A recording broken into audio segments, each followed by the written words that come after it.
Make it attractive. Okay, so the first law was make it obvious. The second law is make it attractive, because the more something is attractive to you to do, the more likely you are to do it. And here, James Clear talks about dopamine.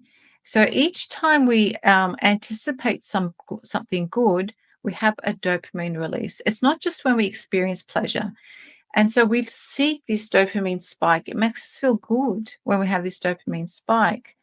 But a key point is that the anticipation of something good actually triggers more dopamine release than that thing in itself.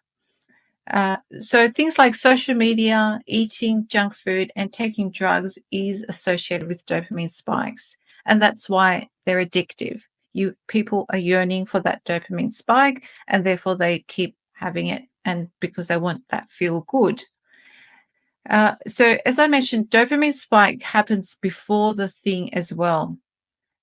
It actually, research has shown that it is higher, the anticipation, the dopamine spike is greater when we anticipate something compared to when we actually have it. And that's why when you think about it, for some of you, this might be applicable. When you're anticipating a vacation, that gets you more excited than the actual vacation. And that's why some people will love spending hours and hours organizing their vacation, because they get that dopamine rush. The anticipation of going on vacation is exciting to them. And so this is part of our human nature. We do have this dopamine, this neurotransmitter called dopamine, and it does get triggered. Certain things do cause it to spike, and we just have to understand that that's how our body works. So keeping that in mind, what he suggests is that we combine what we need to do with what we want to do.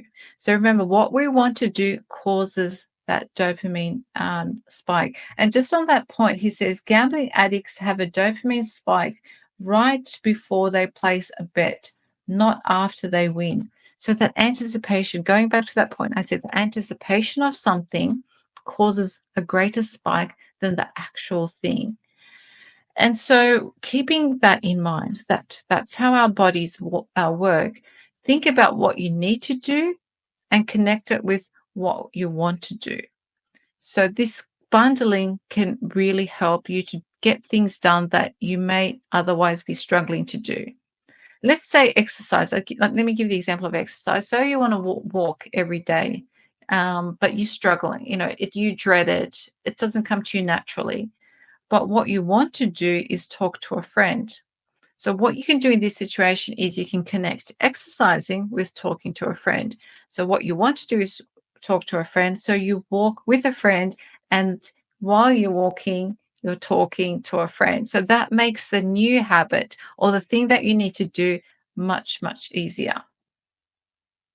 So another example I gave is read Qur'an. So you want to read more Qur'an, but again, you're struggling with it, but you love drinking coffee. You love the idea of sitting at your desk and having a, hot cup of coffee and just drinking that. So why not bundle those together? Read your Qur'an, have your cup of coffee there, and maybe, each time you finish a page or a few verses, have a sip of your coffee. So again, you're connecting something that you need to do with what you want to do.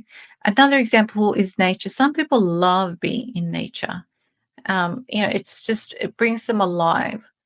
And so in this case, say you feel you need to do more dhikr. It's like, I really should be doing more dhikr.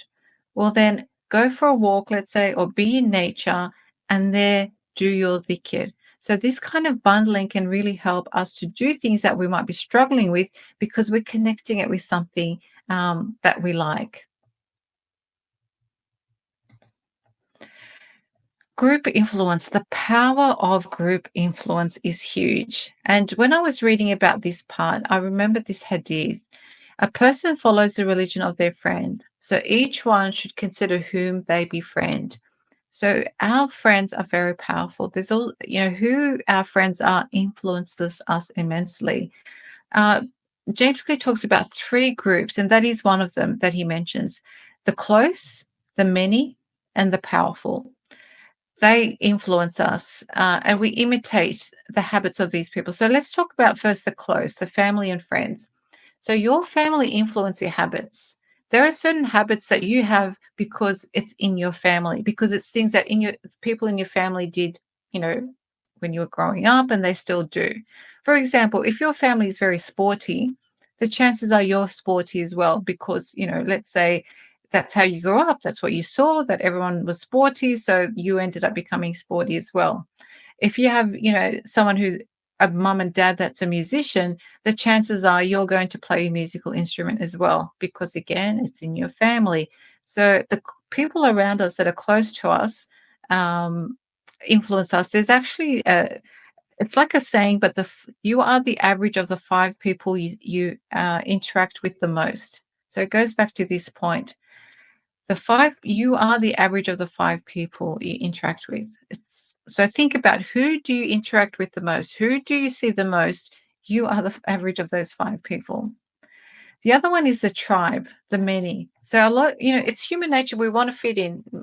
We often do not want to stick out. We want to blend in, or we do it subconsciously. If everyone's walking to the right, it feels weird for us to walk to the left. If everyone's buying a white flower, you just think, well, I need to buy a white flower, that kind of thing. It's just we follow the tribe.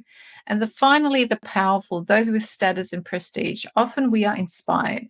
Whoever we think, is powerful, or who we inspire to be like. And this is where knowing the life of the Prophet, peace be upon him, is a really important part of, being a Muslim, because if we aspire to be like him, if we want to follow his sunnah, then we need to know his life. And when we know his life, then we are more likely to try to imitate him in a good way, which means imitating the Prophet basically means following the sunnah. So we have to think about who these groups are in our lives, because we tend to imitate the habits of three social groups. So, with this in mind, surround yourself as much as you can with people who have the habit you want. So, this is the key point that's being made. If you want to be, I guess, like, give a simple example of a runner, then you might want to join a club where they do regular running. If you want to do regular walking, you join a club where they walk. If you want to increase your Islamic knowledge, then you join a group or a class, or an organization that runs regular classes. So you can influence your habits depending on what kind of groups or what kind of sessions or kind of clubs you basically join.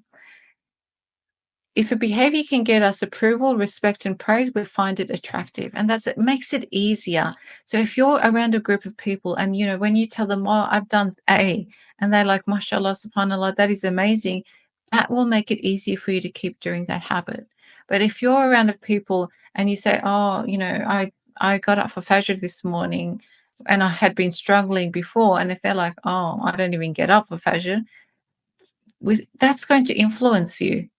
Whereas if you're around people who get up for Fajr every single day, you're going to be thinking, well, oh gosh, all these people are getting up for Fajr, I really should be as well. It's going to influence your behavior. So the key thing is here, I guess, find your tribe, but try to be around people who are going to help you to create good, positive habits.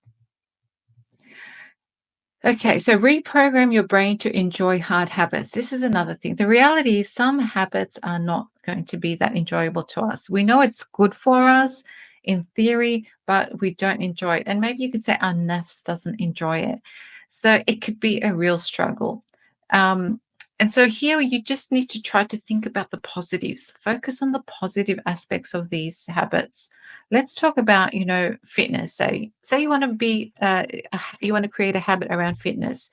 The negatives could be muscle aches. Oh, my muscles are going to ache. I'm going to get tired. And the minute you start thinking that way, it demotivates you, right?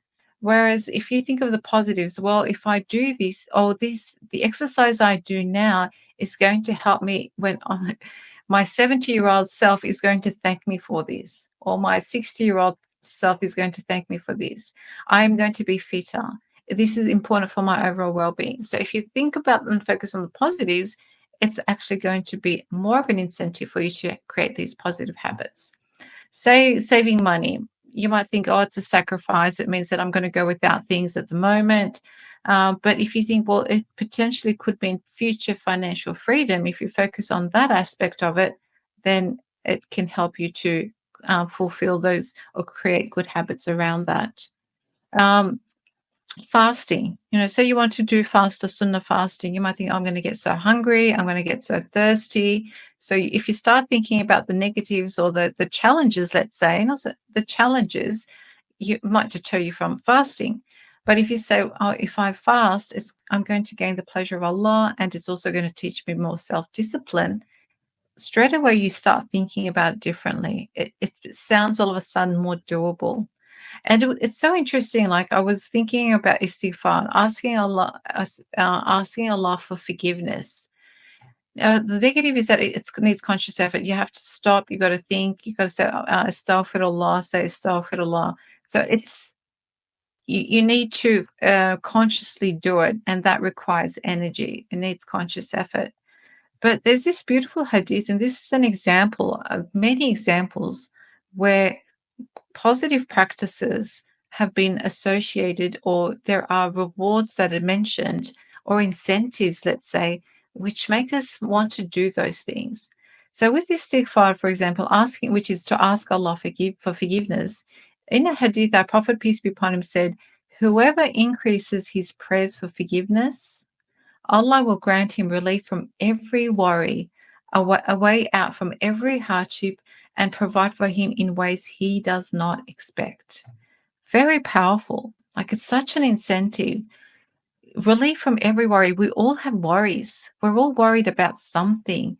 So here, Prophet ﷺ is telling us, you do istighfar, and Allah is going to provide you relief from any worry that you have, a way out from every hardship. Again, we all have hardships. You do istighfar, a way out of our hardships, and provide for him in ways he does not expect. We all want to be provided. We want financial security. We all want security. Again, you do istighfar, you have that type of security. It's such a powerful incentive.